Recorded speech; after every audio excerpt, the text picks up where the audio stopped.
My name is Marissa Thompson, and at 67 years old I never imagined my only son would leave me shivering on his front porch in 15-degree weather while he and his family celebrated the New Year without me. For 30 years I supported Anthony through everything, including financially backing his family's comfortable lifestyle. That frigid night changed everything. Sometimes the people who should love you most are the ones who take you for granted until you finally stand up for yourself. If you are watching this now, please let me know where you are tuning in from and subscribe to hear more stories like mine. The journey that led to that freezing New Year's Eve began long before the temperature dropped. I had been a widow for 5 years when everything fell apart. My husband Richard passed after 42 wonderful years together. He was always the financial wizard in our relationship, and he left me with substantial savings that he had carefully built throughout our marriage. We were never wealthy by any stretch, but we were comfortable, and Richard made sure I would be taken care of after he was gone. Anthony is our only child. At 42, he had been the center of our world since the day he was born. Richard and I worked extra jobs to put him through college, celebrated when he landed his first job in marketing, and I wept with joy at his wedding 8 years ago when he married Catherine. She was 39 now, 10 years into her career as a pharmaceutical sales representative. I remember how warm Catherine was during their courtship and engagement. She would call me just to chat, bring me flowers on my birthday, and even suggested weekly Sunday dinners so we could all stay connected as a family. That warmth began cooling almost immediately after the wedding. The Sunday dinners dwindled from weekly to monthly, then to major holidays only. The phone calls became shorter and less frequent. Still, I made excuses for her, for them. She was busy with her career. Anthony was working hard to advance in his company. I understood the demands of building a life together. The twins, Jackson and Lily, came along when Anthony and Catherine had been married just shy of a year. At 15 now, they were bright, active teenagers with their father's dark hair and their mother's sharp features. When they were born, I offered to help in any way I could. I drove to their house 3 times a week to give Catherine a break, brought home cooked meals, and rocked those babies for hours so the new parents could rest. My financial generosity began small and grew over time. When they complained about the cramped starter home they had purchased, I offered $80,000 toward a down payment on a larger house in an upscale neighborhood with excellent schools. I paid $25,000 annually for the twins to attend the most prestigious private school in their area. There were regular gifts for birthdays and holidays, plus frequent loans that were never repaid. Anthony would call with a crisis about car repairs or home improvements, and I would transfer the money without hesitation. That's what mothers do, I thought. The first signs that I was being taken for granted appeared gradually. Anthony would promise to call back and then forget. Family gatherings would be canceled last minute because something more important came up. Catherine would make comments about my clothes or hair that felt less like suggestions and more like criticisms. The twins began treating my gifts with indifference, clearly measuring their value against the more extravagant presents from their other grandparents. I watched as Anthony transformed from the thoughtful, considerate son I had raised into someone I barely recognized. Catherine had a way of influencing him that seemed almost magical. A raised eyebrow from her and his opinion would change. A whispered comment and plans we had made would be altered. I tried not to resent her for this power she held over him, but it became increasingly difficult as I felt my relationship with my son slipping away. Despite the growing evidence that I was being exploited, I maintained hope. Family is family, I told myself. Anthony was still my little boy, somewhere beneath the designer clothes and distracted demeanor. The twins were still my grandchildren, even if they barely looked up from their phones when I visited. I believed that maintaining the relationship at any cost was better than losing them entirely. My own home is modest but comfortable. After Richard died, I downsized to a small 2-bedroom cottage about 3 hours from Anthony's suburban mansion. I tend my garden, participate in my book club, and volunteer at the local animal shelter. I learned to fix minor household problems myself, painted every room with colors that make me happy, and created a life that, while quieter than before, still had meaning and purpose. I was lonely sometimes, especially on holidays, but I had my memories and the photographs that lined every surface. Last Thanksgiving was the first major holiday since the anniversary of Richard's death, and I was determined to make it special. Anthony had invited me to spend the weekend at their home, and I spent weeks preparing. I baked Richard's favorite pumpkin pies from his mother's recipe knitted scarves for the twins in their school colors, and found a beautiful cashmere sweater for Catherine that I thought would bring out the blue in her eyes. For Anthony, I had a pocket watch that had belonged to his grandfather, restored and engraved with a message about the legacy of love that connects generations. I packed my car with food gifts and a heart full of expectations. The drive to Anthony's house, that November day, was more challenging than I had anticipated. What should have been a 3-hour journey stretched to nearly 5 as the weather worsened. Rain turned to sleet, and the roads became increasingly treacherous. Still, I pressed on, motivated by the thought of spending quality time with my family after months of only brief phone conversations and quick visits. When I finally arrived, my arms laden with homemade dishes and carefully wrapped gifts, the welcome was decidedly tepid. Anthony opened the door with his phone pressed to his ear, giving me a distracted wave as he continued his conversation. Catherine was nowhere to be seen, and the twins barely glanced up from the television as I struggled through the door with my belongings. The house was a showcase of their success, much of which I had financially supported. Marble countertops gleamed in the kitchen that was 3 times the size of mine. Plush carpeting in the formal living room still showed the vacuum lines, and designer furniture arranged perfectly looked more for display than comfort. Artwork that must have cost thousands adorned the walls, and the latest smart home technology controlled everything from the temperature to the music playing softly in the background. When Catherine finally appeared, her greeting was a masterclass in backhanded compliments. She hugged me briefly, then held me at arm's length. "Marissa, you look well, considering everything. That outfit is certainly practical for traveling, isn't it?" Her eyes skimmed over my comfortable slacks and sweater with barely concealed disapproval. I had dressed for a 5-hour drive in winter weather, not a fashion show, but her comments still stung. As I was settling my bags in the guest room, I overheard a conversation that wasn't meant for my ears. Catherine's voice drifted up the stairs as she spoke to Anthony in the kitchen. "Your mother is so high maintenance. Did you see all the food she brought, as if I haven't been planning this dinner for weeks? And now she expects us to eat her old-fashioned cooking instead of the gourmet meal I ordered. It's just so intrusive." Anthony's response was quiet, but clear enough. "I know, babe. Just bear with it for a couple of days. You know how she gets if we don't include her for the holidays." I stood frozen on the stairs, my heart constricting painfully in my chest. High maintenance, intrusive. I had specifically asked Catherine weeks ago if I could bring anything, and she had said to bring whatever made me happy. I thought I was contributing, not imposing. The Thanksgiving dinner was a performance of family harmony that convinced no one. My homemade dishes were placed at the far end of the buffet Catherine had arranged, and I noticed that almost none of them were touched. The catered food professionally presented on expensive platters was clearly the preferred option. Even my pumpkin pies, which Anthony had loved since childhood, were ignored in favor of a bakery cheesecake that Catherine proudly announced had been featured in a regional magazine. The twins remained glued to their electronics throughout most of the meal, responding to my questions with monosyllabic answers before returning to their screens. When I presented them with the hand-knitted scarves, I had spent weeks making Jackson tossed his aside with barely a thank you, while Lily at least had the grace to smile politely before setting hers down and forgetting about it. The expensive gaming accessories I had added to the gift bags based on Anthony's suggestions earned slightly more enthusiasm, but still nothing compared to their reaction when Catherine's parents called during dessert. Anthony kept excusing himself throughout the evening for work calls that seemed suspiciously timed to occur whenever I tried to engage him in meaningful conversation about his life or reminisce about past holidays. Each time he returned, he seemed more distant, checking his watch or exchanging glances with Catherine that clearly communicated their shared desire for the evening to end. When it was time to retire for the night, I discovered that I had been given the basement guest room despite Catherine mentioning earlier that her parents always stayed in the main floor guest suite when they visited. The basement room was poorly heated, the bedding was thin, and I could hear the constant hum of the furnace just on the other side of the wall. I didn't complain. I changed into my warmest pajamas, added my sweater on top, and tried to get comfortable on the mattress that had clearly seen better days. That night, I quietly cried myself to sleep, memories of past Thanksgivings playing through my mind like a film reel.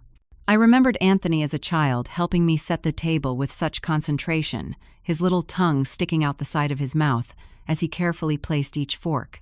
I thought of the years when he was in college, how he would burst through the door and lift me off my feet in a bear hug, genuinely happy to be home.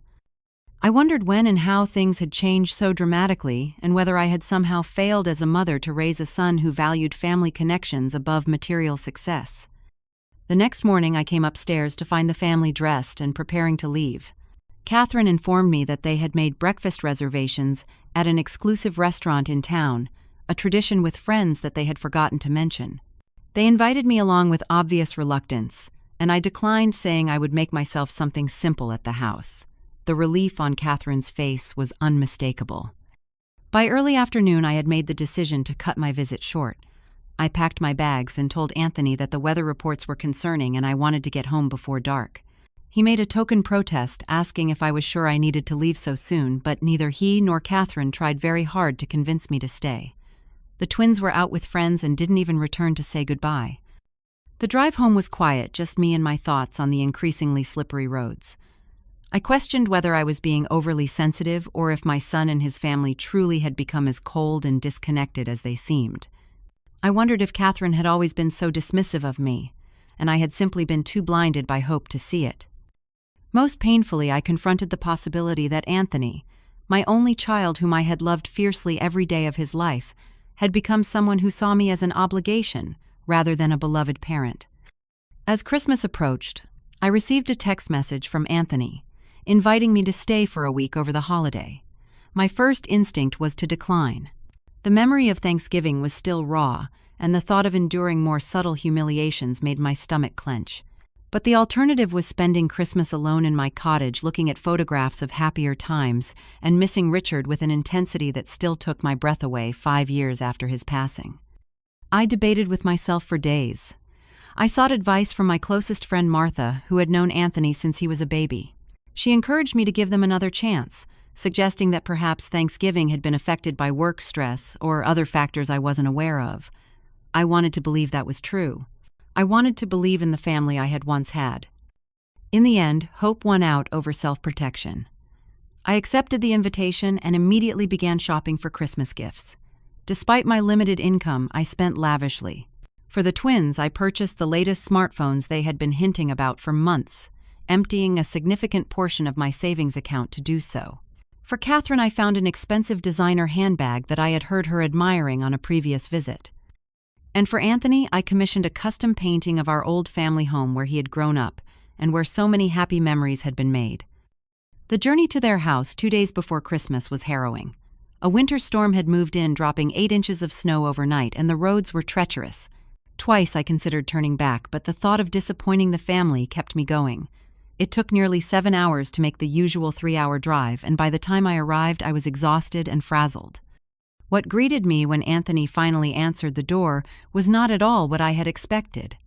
The house was full of people, music was blaring, and the scene was one of a party in full swing.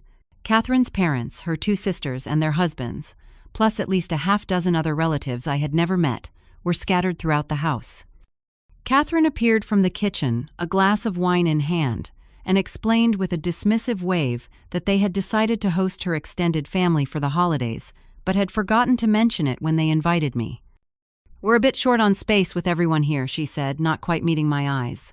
"We've had to rearrange the sleeping arrangements. Mom and Dad are in the guest room, of course, and my sisters are in the twins' rooms. The twins are bunking together in Jackson's room. We've set up the pull-out couch in Anthony's office for you. I hope that's okay."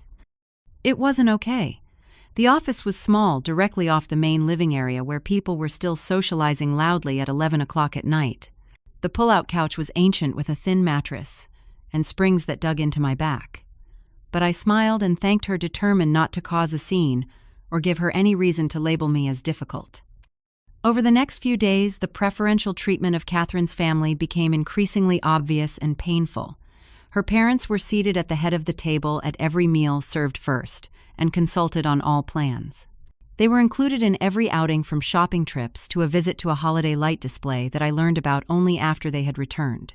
Meanwhile, I was asked to help with dishes, laundry, and watching the younger children when Catherine's sisters wanted a break.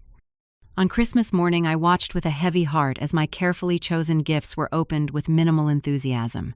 Catherine barely glanced at the designer handbag before setting it aside later, commenting to her sister within my hearing that it was last season's model anyway. The twins were initially excited about the smartphones, until they realized they weren't the absolute latest version, with some camera feature I hadn't known was important. Anthony thanked me for the painting, but immediately handed it to Catherine, who examined it critically before deciding it didn't really match our decor and suggesting they might hang it in the basement recreation room. In stark contrast, Catherine's parents presented the twins with the newest gaming systems, complete with virtual reality headsets, and dozens of games. Their delight was explosive, with hugs and thank yous repeated countless times. Anthony received an expensive watch from them that he immediately put on, replacing the one he was wearing that I had given him the previous Christmas. I spent most of the day in the kitchen preparing food serving and cleaning up, while the family exchanged gifts, played games, and enjoyed the holiday. Whenever I tried to join in, there seemed to be a task that needed immediate attention. Catherine was particularly skilled at interrupting any conversation I managed to start with. Anthony or the twins finding some household emergency that required my assistance just as we were beginning to connect. As the days passed, I discovered that my role in this gathering was primarily that of unpaid help. I was expected to be awake early to prepare breakfast available throughout the day for whatever tasks Catherine assigned, and the last to bed after cleaning up the kitchen each night. Meanwhile, Catherine's parents were treated like royalty, their every preference catered to their opinions, sought on every decision. I tried repeatedly to spend time with my grandchildren, but they seemed to be avoiding me. When I finally managed to get Lily alone and asked if something was wrong, she looked uncomfortable and admitted that her mother had told them not to bother me because I was easily overwhelmed and needed space. I was stunned.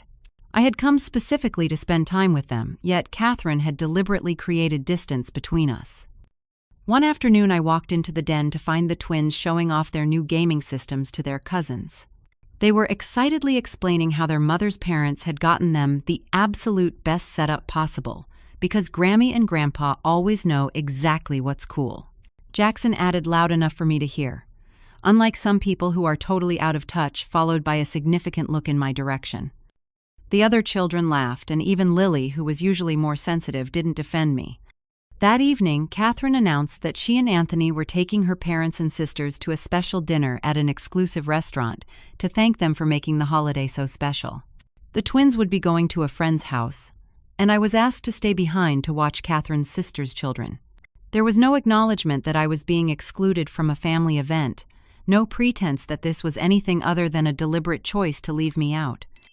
While sorting laundry the next day at Catherine's request, I came across financial documents that had been left in Anthony's pants pocket.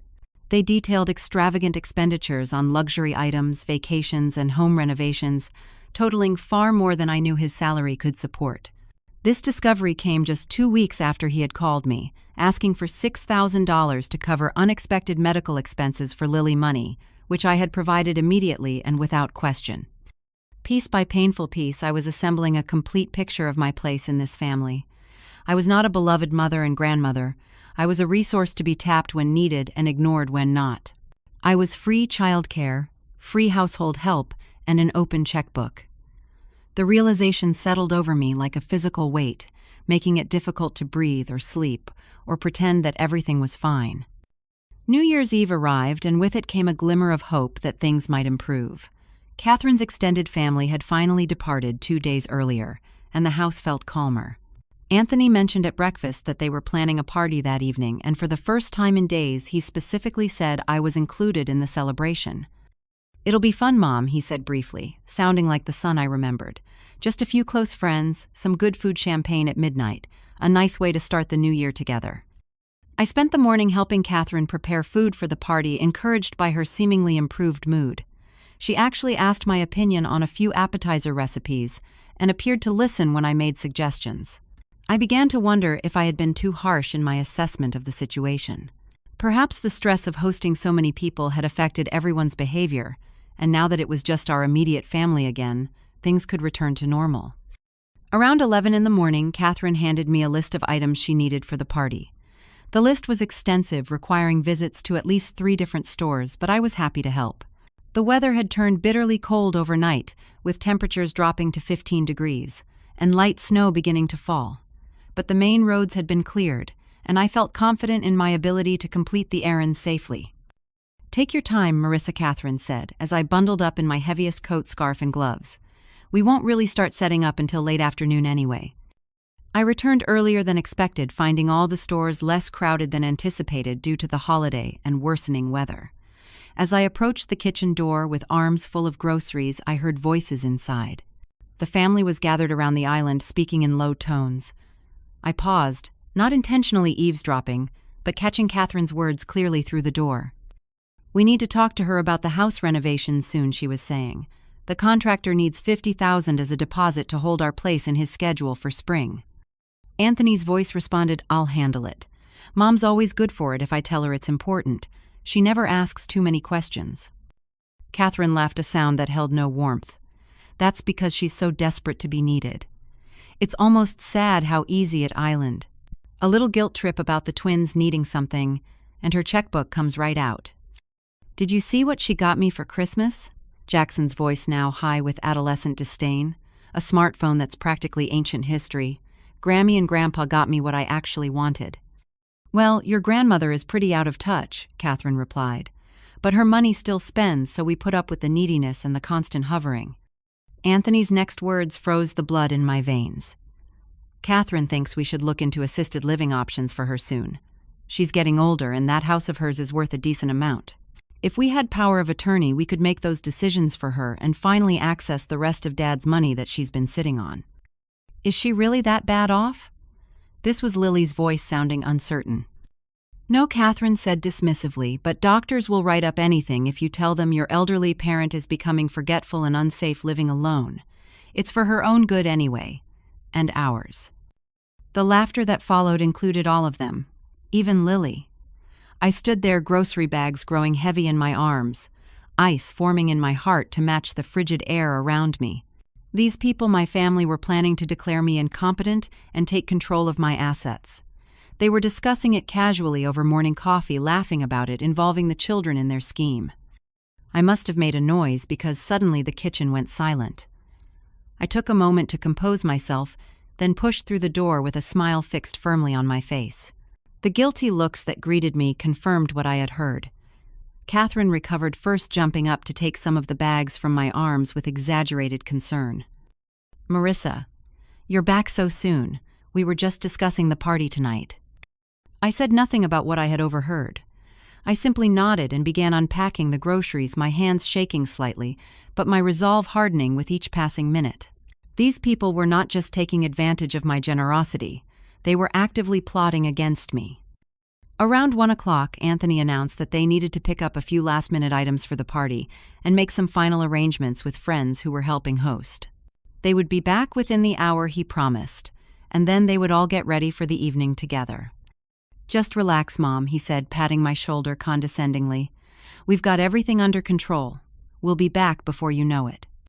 I watched from the window as they backed the car out of the driveway, all 4 of them together, laughing and talking animatedly. I didn't realize then that this would be the last time I would see them as family, rather than adversaries. 1 hour stretched into 2, then 3. The temperature continued to drop as the winter sun began its early descent.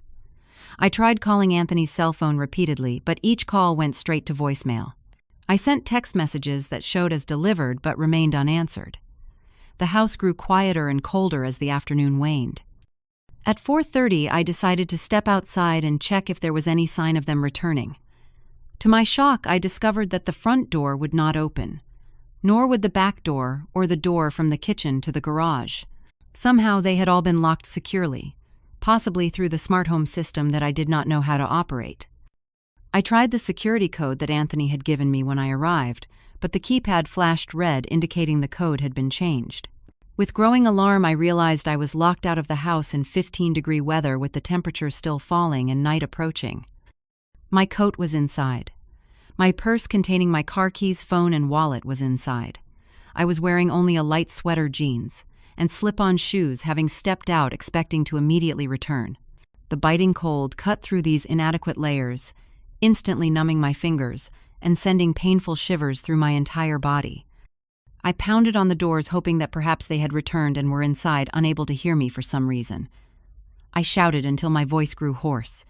I tried looking through windows, but the blinds had been lowered on all of them. The realization dawned slowly then, with crushing certainty this was not an accident.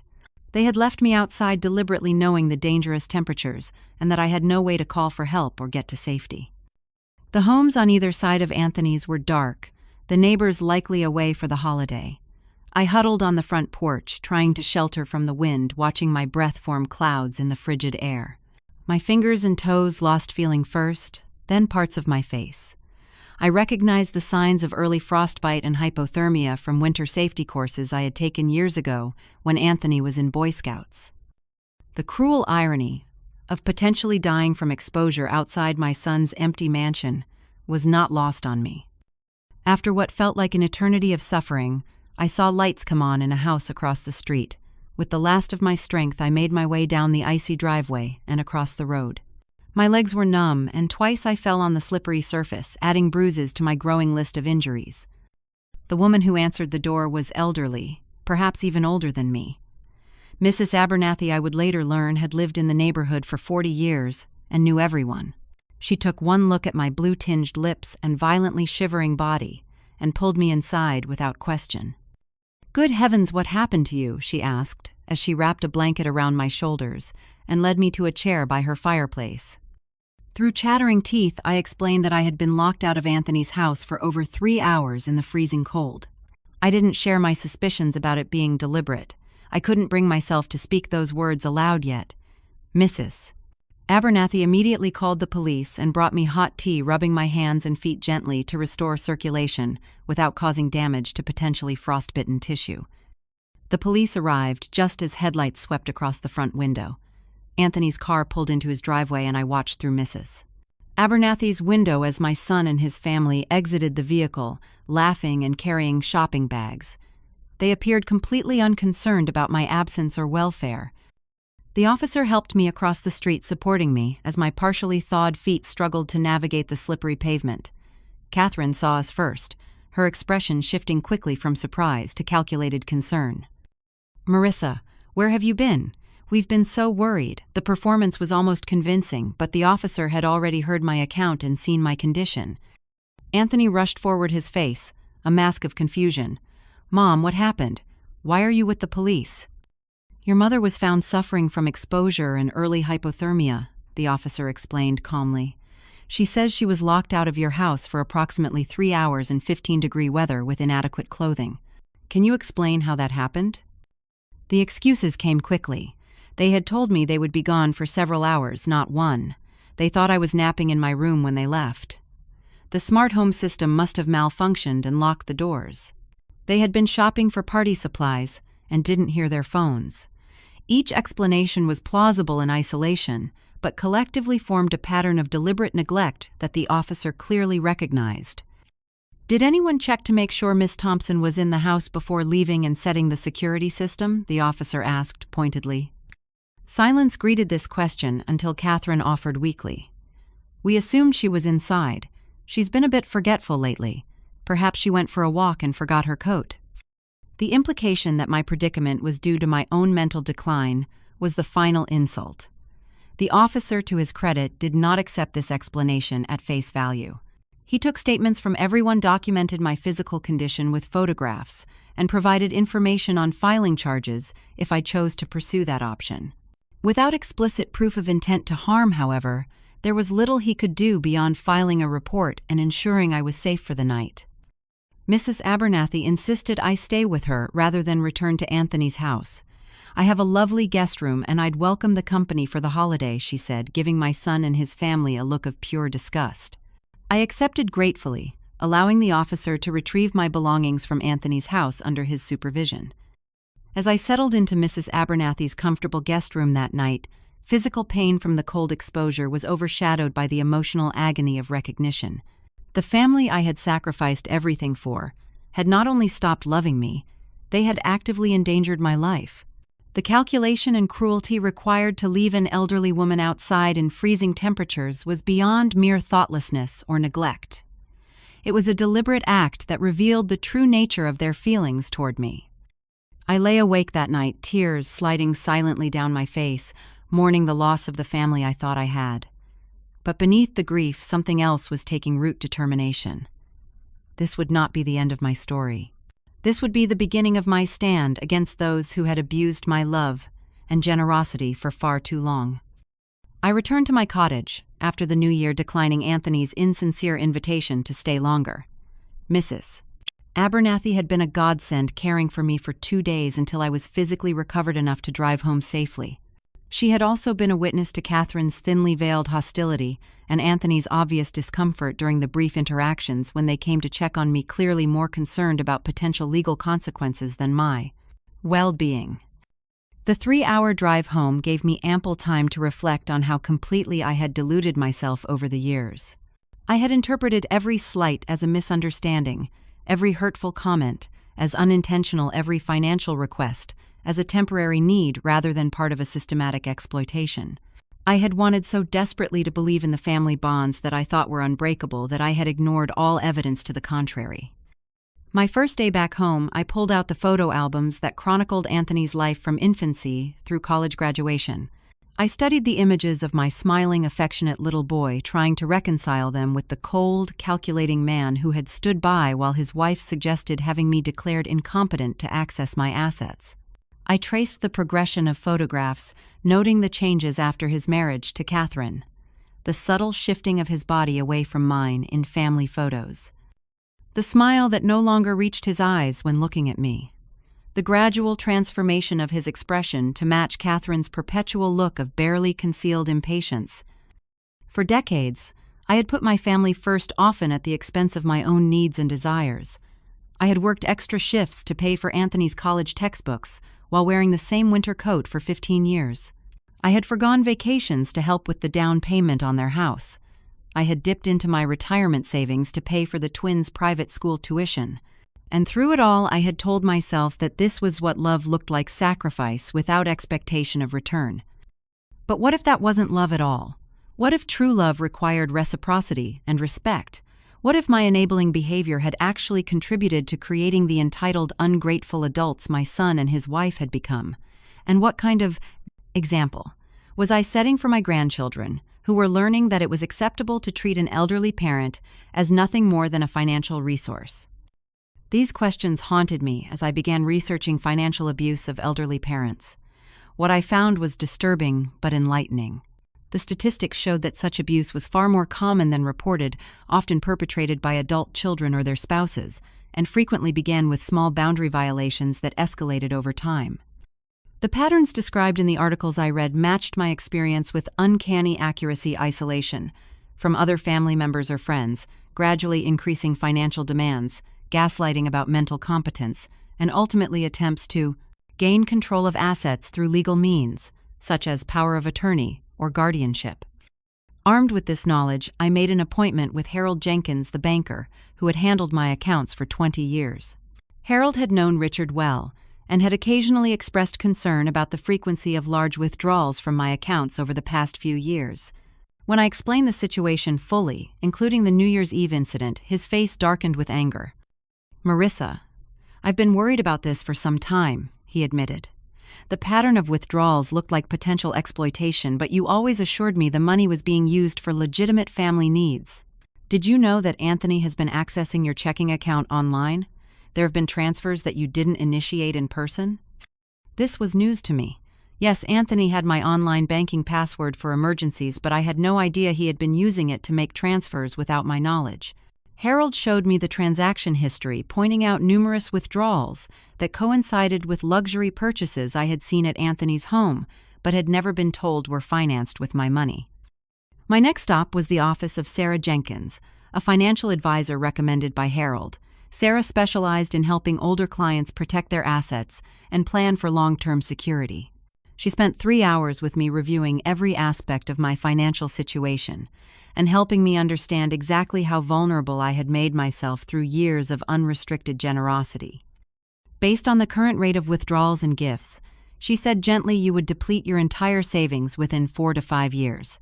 That would leave you completely dependent on Social Security, which would not cover your basic living expenses, let alone any medical emergencies or long-term care needs that might arise. The reality of my situation was sobering. I had been so focused on meeting my family's expressed needs that I had failed to protect my own future.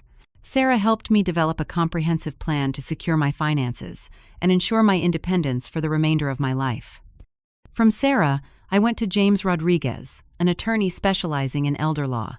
James listened intently to my story, taking detailed notes and asking pointed questions about the pattern of financial requests and the incident on New Year's Eve. "What you're describing is textbook financial exploitation," he said when I had finished. "The freezing incident is particularly concerning because it suggests they're willing to endanger your physical safety. That elevates this from a family dispute to a potential criminal matter." James helped me document every gift and loan I had provided over the past 8 years, a sum that totaled more than $175,000. He outlined my legal options ranging from a formal demand for repayment to a restraining order if I felt physically threatened. He also helped me understand how to protect myself from any attempts by Anthony or Catherine to challenge my mental competence or gain control of my affairs. The plan we developed was comprehensive, but measured. I didn't want revenge. I wanted protection, and if possible, a wake-up call that might eventually lead to healing. I wanted my son back, but I recognized that could only happen if he faced consequences for his actions and made genuine changes. The emotional struggle was intense. My maternal instinct still urged me to protect Anthony, to make excuses for his behavior, to blame Catherine's influence rather than his own choices. I cried through many of the meetings and phone calls necessary to implement my plan. I questioned myself, constantly wondering if I was overreacting or being too harsh. Support came from unexpected sources. A neighbor introduced me to a senior center where I met other women who had experienced similar exploitation by adult children. Their stories both broke my heart and strengthened my resolve. A weekly support group became a lifeline, providing validation and encouragement when my determination wavered. I also began seeing Dr. Wilson, a therapist specializing in family trauma. In our sessions, I confronted the enabling patterns that had characterized my relationship with Anthony since his childhood. I acknowledged how my desire to be needed had made me vulnerable to manipulation, and how my fear of losing my only family connection had allowed me to accept treatment that eroded my financial security and my sense of self-worth. The hardest part of this process, Dr. Wilson told me during a particularly difficult session, will be holding firm when they react to your new boundaries. They've had years to perfect their manipulation techniques, and they know exactly which emotional buttons to push. Are you prepared for that? I wasn't sure, but I was committed to trying. With my support system in place and my plan fully developed, I waited for the inevitable next request for money. I didn't have to wait long. The call from Anthony came exactly 17 days after my return home. His voice held the familiar mix of affection and urgency that had preceded every financial request over the years. "Mom, I hope you're doing well. We've been thinking about you." No mention of the New Year's Eve incident, no apology, just a perfunctory greeting before getting to the real purpose of the call. "Listen, we've had a bit of an emergency here. The upstairs bathroom had a major leak that damaged the ceiling below and part of the master bedroom. Insurance will cover some of it, but we're looking at about $20,000 out of pocket for the repairs and upgrades." I made appropriate sympathetic noises while noticing how easily the lie flowed from him. There had been no water damage when I was there just weeks ago, and Catherine's renovation plans had been for aesthetic improvements, not repairs. "That sounds serious," I said, keeping my tone neutral. "Have you gotten multiple quotes from contractors?" The question seemed to throw him slightly. Usually, I simply asked where to send the money. "Well, we're using the company that did the Hendersons' renovation. They're the best in the area, but not cheap." "I see. Well, let me think about what I might be able to do to help. I'll call you back in a day or two." His surprise was audible. "Mom, they need a deposit right away to hold our place in the schedule. Can you just transfer the money today? You know I'm good for it." "I'm sorry, Anthony, but I need to review my finances before making any commitments. I'll call you soon." I ended the call before he could protest further. Catherine called the next day, bypassing Anthony entirely. Her approach was different but equally transparent. "Marissa, I hope you're doing well after that unfortunate misunderstanding on New Year's. We've all been so worried about you."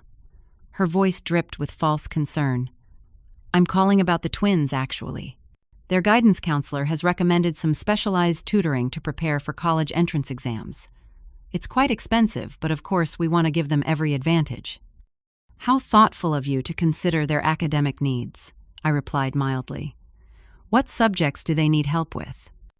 Catherine hesitated clearly, not having anticipated follow-up questions. Oh, you know the usual. Math, science, writing skills. The whole package, really. And how much would this tutoring cost? About $15,000 for the comprehensive program. It's the best available. I see. Well, as I told Anthony, I need to review my financial situation before making any commitments. I'll get back to you. Her tone chilled immediately. The enrollment deadline is this week, Marissa. The twins will be so disappointed if they miss this opportunity. After all you've done for them in the past, I would hate for them to think you've stopped caring about their future. The manipulation was so obvious now that I had learned to recognize it. I'll call you in a few days, Catherine, I said firmly, and ended the call. Over the next week, I received increasingly desperate messages from both Anthony and Catherine, each presenting a slightly modified version of their financial emergencies. I responded to none of them, using the time instead to implement my protection plan. With the help of Sarah Jenkins, I hired David Parker, a private financial investigator who specialized in cases of family financial exploitation. David's findings confirmed my worst suspicions and revealed problems even more extensive than I had imagined. Anthony and Catherine were deeply in debt, despite their apparent affluence. They had maxed out multiple credit cards, taken a second mortgage on their house, and fallen behind on payments for their leased luxury vehicles. Most disturbing was the discovery that Anthony had opened several credit accounts in my name without my knowledge, using my social security number and personal information to commit identity theft. Armed with this information, and guided by my financial and legal advisors, I took decisive action. I froze all accounts that Anthony had access to, including removing him as an authorized user on my credit cards. I changed every password and security question for my online banking, retirement accounts, and credit monitoring services. I placed fraud alerts with all 3 major credit bureaus and filed reports about the unauthorized accounts opened in my name. I stopped all automatic payments from my accounts, including the monthly transfers for the twins' private school tuition and their extracurricular activities that I had been funding. I closed the joint checking account that Anthony and I had maintained since he was in college, transferring the remaining funds to a new secure account at a different bank. Finally, James Rodriguez sent a formal letter to Anthony and Catherine. The language was professional but unambiguous. I was aware of the financial exploitation that had occurred. I had documentation of all loans made over the past 8 years, and I expected a full accounting and repayment plan to be negotiated. The letter also made it clear that I was aware of the identity theft and credit fraud offenses that carried potential criminal penalties if I chose to pursue that route. The effects of my actions became apparent almost immediately. Anthony called in a panic 3 days later, his voice shrill with disbelief. "Mom, what's going on?" "My card was declined at dinner last night with important clients. It was humiliating." "I've made some changes to my financial arrangements," I said calmly. "You're no longer an authorized user on my accounts." "But why? We've always had that joint account." "And the twins' school called saying the tuition payment was returned. They're threatening to not let them take final exams." "I'm protecting my financial security, Anthony. Something I should have done years ago." His tone changed from panic to anger. "Is this about New Year's? That was a misunderstanding. You're overreacting and punishing the whole family for nothing." "This isn't punishment, Anthony. It's a boundary. I've consulted with financial advisors and legal counsel. They've helped me understand that what's been happening is financial exploitation and it needs to stop." "Legal counsel? Are you threatening to sue your own son? Your family?" His voice rose with indignation. "After everything we've done for you." The irony of his statement was breathtaking. "I think you mean after everything I've done for you," I corrected gently. "Over $175,000 in the past 8 years to be exact. Money that was presented as loans, but never repaid. Money that was often requested under false pretenses, as your current renovation and tutoring stories demonstrate." Silence stretched between us, heavy with the weight of truth finally spoken aloud. "Mr. Rodriguez will be contacting you to discuss repayment arrangements." I continued when Anthony didn't speak. I'm not looking to cause hardship, but I will be protecting my assets going forward. You'll never see the twins again if you do this, he finally said, his voice low and threatening. Catherine won't allow it after how you've insulted our family. The threat hurt, but I had anticipated it. That would be unfortunate, but it's a risk I'm willing to take. My relationship with my grandchildren shouldn't be contingent on financial support. If that's the only value I have to your family, then perhaps some time apart would be clarifying for everyone.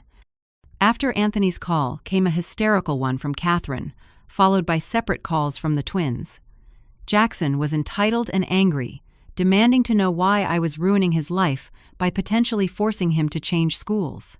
Lily surprisingly was more reflective, asking questions about my decision and actually listening to my answers. I didn't know about all the money, Grandma, she said quietly. Mom and Dad always said you wanted to help, that it made you happy to give us things. I do want to help, Lily, and giving does make me happy. But there's a difference between generous giving and being taken advantage of. I hope someday you'll understand. The most difficult confrontation came a week later when Anthony, Catherine, and the twins showed up unannounced at my cottage.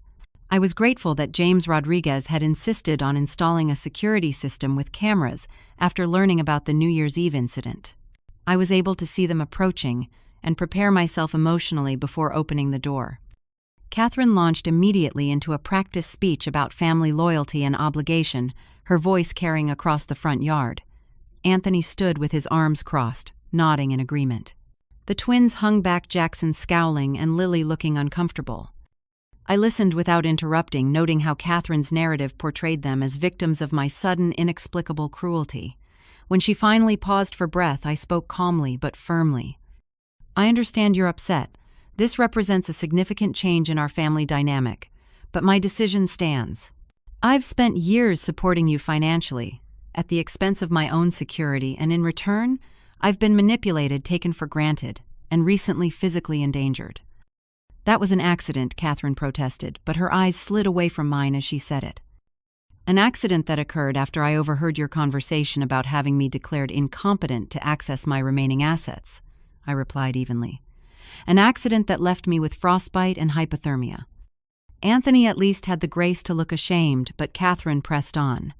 You're tearing this family apart over a misunderstanding. The children are suffering because of your selfishness. The children are learning an important lesson about consequences, I countered, and about the difference between loving support and harmful enabling.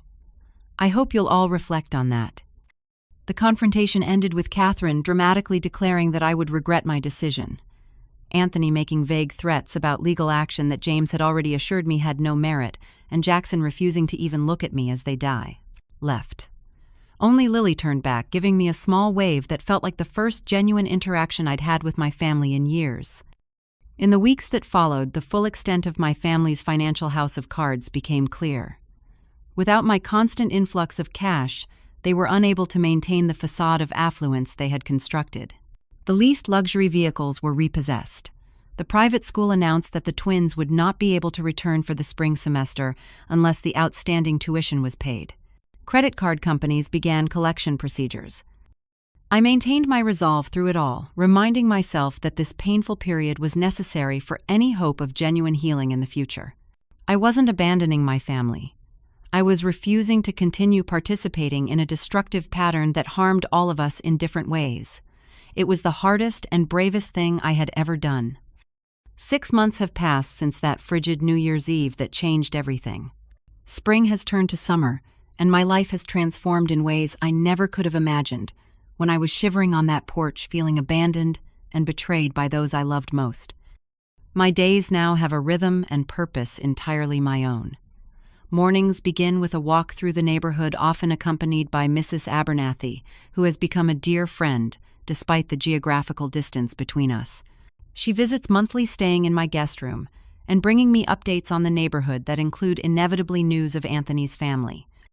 They have downsized, significantly selling the mansion and moving to a modest townhouse.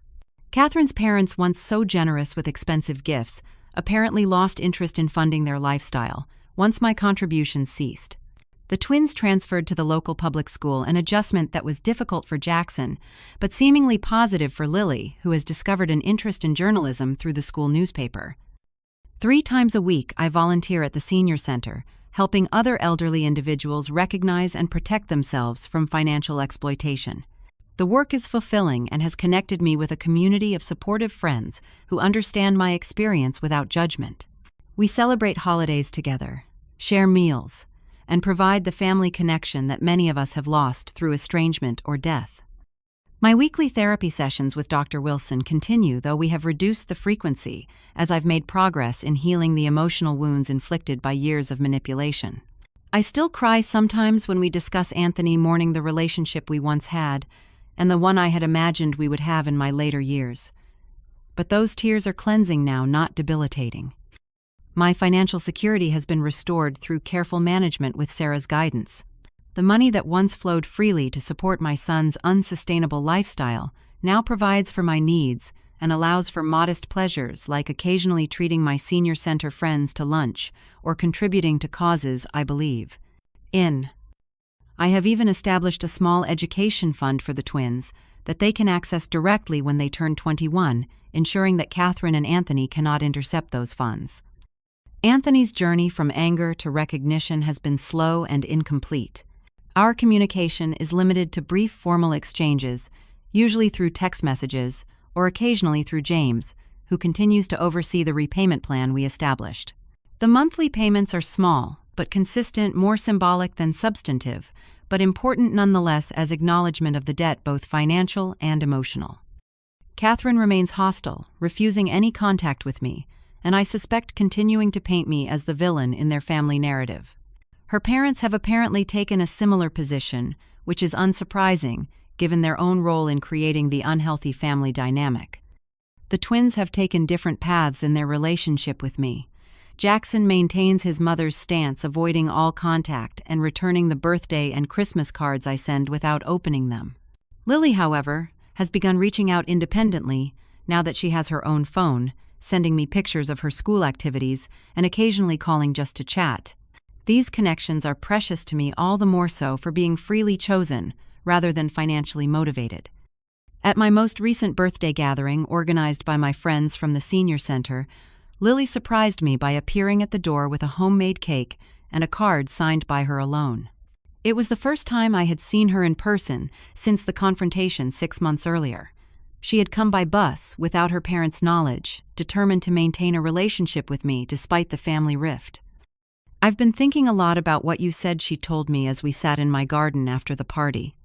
"About the difference between loving support and harmful enabling. I think I understand now. Mom and Dad got used to getting whatever they wanted from you, and it changed them.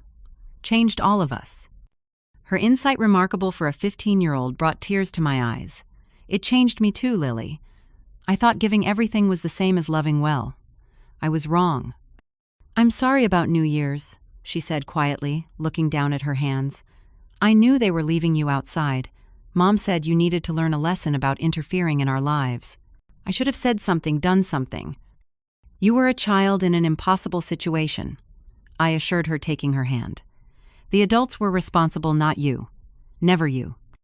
This beginning of genuine reconciliation with Lily has been the most healing part of my journey. It gives me hope that perhaps with time and continued growth on both sides, other family relationships might also be repaired. Not as they were before, with me as the perpetual giver and them as entitled takers, but as something new and healthier for everyone.